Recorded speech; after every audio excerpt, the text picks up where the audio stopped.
எடுத்துக்காட்டுக்கு நீங்க சொல்ல போனா ஒரு காவல்துறை தனது கட்டுக்கோப்பில் வச்சிருக்கிற தமிழக முதல்வர் அது சரியாக கையாளவில்லை. இன்னைக்கு தூத்துக்குடி மாவட்டம் லாத்திக்குளம் பக்கத்துல வேடநத்தம் கிராமத்துல 17 வயசு பொண்ணு இறந்திருக்கு பாலியல் வன்முறை பண்ணி. ஆனா அந்த குற்றவாளி ஏற்கனவே பாலியல் வழக்குல உள்ள போயிட்டு வெளியே வந்திருக்கான். அப்போ தண்டனை இங்க கடுமையாக இருந்திருந்தால் இந்த பெண்ணோட மரணம் நடந்திருக்காது. அப்போ இங்க தண்டனை கடுமையாக ஆக்காம விட்டது யாரு? ஆட்சியாளர்கள் தான். அதே போல இவ்வளவு தூரம் கஞ்சா பழக்கத்துல இருக்குது தமிழகத்துல, எல்லாம் ஆளுகின்ற அரசோட ஒத்துழைப்போடு நடக்குது.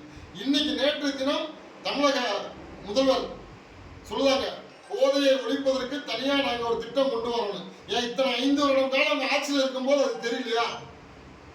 எவ்வளவு போதையினால எவ்வளவு இளைஞர்கள் பாதிக்கப்பட்டாங்க, பொதுமக்கள் பாதிக்கப்பட்டிருக்காங்க, இதெல்லாம் தெரியலையா? இன்னைக்கு ஆட்சி மாற்றம் தேர்தல் வரும்போது மட்டும் அது உங்களுக்கு தெரியுதா? அதிமுக ஆட்சியில் இருக்கும்போது இவ்வளவு தூரம் பெண்கள் மீது நடக்கிற அடக்குமுறையோ போதை பழக்கமோ இல்லை. இன்னைக்கு ஆட்சியில் வந்துட்டு எத்தனை இடத்துல பிரைவேட் பார், மக்கள் நற்பணி மன்றம், மக்கள் நலம் மன்றம் அப்படின்னு சொல்லி பிரைவேட் பார் எத்தனை இடத்துல வச்சிருக்காங்க, மகிழ் மன்றம் அப்படின்ட்டு. இது இந்த திமுக ஆட்சியில நிறைய வந்திருக்கு. நிறைய பிரைவேட் பாருக்கு நிறைய அனுமதி கொடுத்துருக்காங்க. இவங்க எப்படி போதை குறைப்பாங்க? இளைஞர்கள் இந்த ஆட்சியில பள்ளிக்கூடத்துல மாணவிகள் போதைப் பொருள் யூஸ் பண்ணாங்க. இதெல்லாம் எப்படி நடக்கு?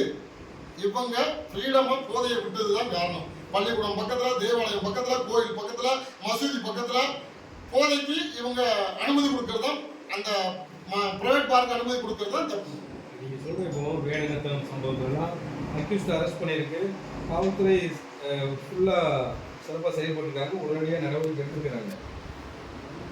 10 நாளுக்கு மேலதான் அக்யூஸ்ட் அரெஸ்ட் பண்ணியிருக்காங்க. அந்த அக்யூஸ்ட இதுக்கு முன்னாடி அவன் பாலியல் வழக்குல கைதாக இருக்கும் போதே அவனுக்கு கடுமையான தண்டனை கொடுத்திருந்தால் இந்த பெண் இறந்திருக்க மாட்டாங்க. இதை ஏன் செய்ய தவறுகிறது அரசாங்கம்? இதுதான் ஒரு பெண் பிள்ளை மேல கை வைக்கணும் ஒரு எண்ணம் எவனுக்கு வரக்கூடாது. உடனடியா அவனுக்கு தண்டனை வழங்குங்க, கடுமையான தண்டனை, தூக்கு தண்டனை கூட வழங்குங்க, எங்க விட்டு கூட போங்க. யாரும் உங்களுக்கு எதிராக யாரும் ஒன்று செய்யப்படுறதில்ல. இது பெண்கள் பாதுகாப்பா இருக்கக்கூடிய மாநிலமா எல்லாரும் சொல்லுதாங்க. எங்க பெண்கள் பாதுகாப்பா இருக்காங்க? ஒரு பாமர மக்கள் வீட்டோடு வெளியேறதுக்கு பயப்படுறாங்க. இங்க கஞ்சா பழக்கம் அவ்வளவு தூரம் இருக்கு.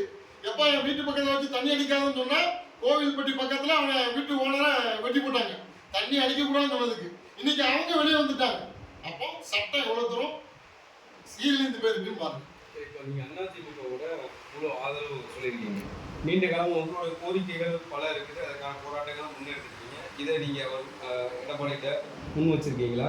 உங்களுக்கு என்ன உத்தரவாதம் கொடுத்துருக்காங்க? என்ன அடிப்படையில் அவங்களுக்கு நீங்கள் ஆதரவு தெரிவிக்கிறீங்க? எங்களுடைய கோரிக்கையை நாங்கள் அனைத்து இந்திய அண்ணா திராவிட முன்னேற்ற கழகத்தின் பொதுச் செயலாளர் புரட்சி தமிழர் ஐயா எடப்பாடி பழனிசாமி கிட்ட வச்சிருக்கிறோம். எங்களுடைய கோரிக்கை அவங்க செய்து தருவாங்கன்னு நம்பிக்கை இருக்கு. முக்கியமாக மக்கள் விரோத ஆட்சிக்கு முடிவு கட்ட வேண்டும், மக்கள் விரும்பக்கூடிய ஆட்சி நிறைவேற்ற வேண்டும் என்ற ஒரே நோக்கத்தோடு தான் நாங்கள் ஆதரவு கொடுத்துருக்கிறோம். அவங்க எங்களுடைய கோரிக்கையை ஏற்று வழிநடத்தி அடுத்து வருகின்ற உள்ளாட்சி தேர்தலில் எங்களுடைய சமூகத்துக்கு முக்கியத்துவத்தையும் பிரதிநிதித்துவத்தையும் வழங்குவார்கள் என்பது நாங்கள் நம்புவோம். கடந்த காலங்களில் உங்களோட பெயரை மாற்று சமூகத்துக்கு வழங்கும் போது அதிமுக ஆட்சி தான் இருந்துச்சு. அப்போ கூட நீங்கள் அவங்களுக்கு எதிரான மனநிலையில் இருந்தீங்க. இப்போ அந்த மனநிலை எப்படி என்ன ஆச்சு, எந்த நிலையில் இருக்கு? இப்போவும் நாங்கள் வேளாளர் பெயரை நாங்கள் எதிர்த்து நீதிமன்றத்தில் வழக்கு கொடுத்துருக்கோம். அந்த வழக்கு இன்னும் நடந்துட்டு தான் இருக்கு. அதில் எந்தவித சமரசமும் நாங்கள் போகலை. எங்களுடைய 42 உட்பிரிவுகளையும் ஒன்றாக இணைத்து வேளாளர் அரசாணை வழங்க வேண்டும் என்று நாங்கள் அனைத்து இந்திய அண்ணா திராவிட முன்னேற்ற கழகத்தின் பொதுச் செயலாளர்கிட்ட கோரிக்கை வச்சிருக்கோம். இப்போ நீங்கள் பிரச்சாரம் மேற்கொள்றீங்களா இல்லை ஆதரவு மட்டும்தான்? ஆதரவு நிலைப்பாடு மட்டுமல்ல, சுமார் 100 தொகுதிக்கு மேல அனைத்து இந்திய அண்ணா திராவிட முன்னேற்ற கழகத்தின் தலைமையில் இருக்கக்கூடிய கூட்டணி கட்சி வேட்பாளர்கள் வெற்றிக்காக நாங்க கிரவுண்ட் பண்ணுவோம். திமுகவோட தேர்தல் வாக்குறுதியெல்லாம் நீங்க பார்த்துருக்கீங்க. 8000 ரூபாய் கூப்பன் கொடுக்குறாரு, நான் முதல்வர் திட்டம், இதுக்கெல்லாம் 1000 ரூபாய் எக்ஸ்ட்ரா இருக்குது, மகளிர் உரிமை தொகை கூட்டி கொடுத்துருக்குறாங்க. இதெல்லாம் பொதுமக்கள் வாங்கியிருக்கிறாங்க. இந்த நிலையில் மக்களோட மனநிலை எப்படி இருக்கும்? உங்களுடைய பிரச்சாரம் இது எப்படி வெளிப்படுத்த போகுது? மக்கள்கிட்ட நேரில் போய் களத்துல இறங்கி இந்த 5 ஆண்டு காலம் மக்கள் நடந்த பட்ட அவஸ்தைகள், பிரச்சனைகள், அவங்களுக்கு நடந்த அநீதிகளை எடுத்து சொல்லி நாங்க அதிமுகவுக்கு ஆதரவாக அதிமுக வேட்பாளர் வெற்றிக்காக நாங்க பிரச்சாரம் பண்ணுவோம். எடுத்துக்காட்டுக்கு திண்டுக்கல் மாவட்டம் பழனி பக்கத்துல, கொடைக்கானல் பக்கத்துல பாச்சலூர் கிராமத்துல 5 வயசு குழந்தை அரசு பள்ளிக்கூடத்துல தீயில் எரிக்கப்பட்டு இறந்துச்சு. அங்க இருக்கக்கூடிய அமைச்சரும் அந்த தொகுதி சட்டமன்ற தொகுதி பழனி சட்டமன்ற உறுப்பினர் அமைச்சரோட பையன் செந்திலும் அந்த குழந்தைய போய் பார்க்க கூட செய்யல. அந்த குழந்தைக்கு நீதியும் கிடைக்கவில்லை, நீதி எதுவுமே கிடைக்கல.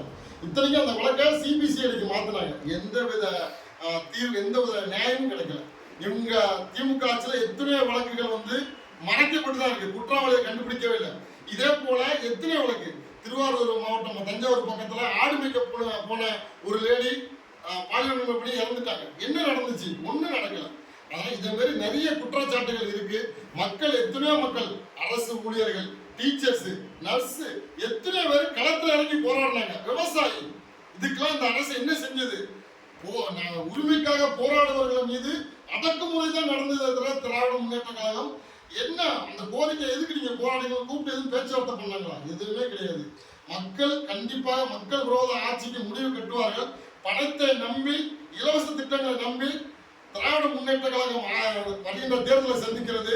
ஆனால் அண்ணா திராவிட முன்னேற்ற கழகம் மக்கள், அடிப்படை மக்களும் நல்லதாக பலமாக வர வேண்டும், பாதுகாப்பாக இருக்க வேண்டும், இளைய சமுதாயம் நல்ல முறையில் வர வேண்டும் என்று அனைத்து இந்த அண்ணா திராவிட முன்னேற்ற கழகத்தை எல்லா மக்களும் ஆதரிப்பாங்க. டிவிக்கே புதுசா களத்துல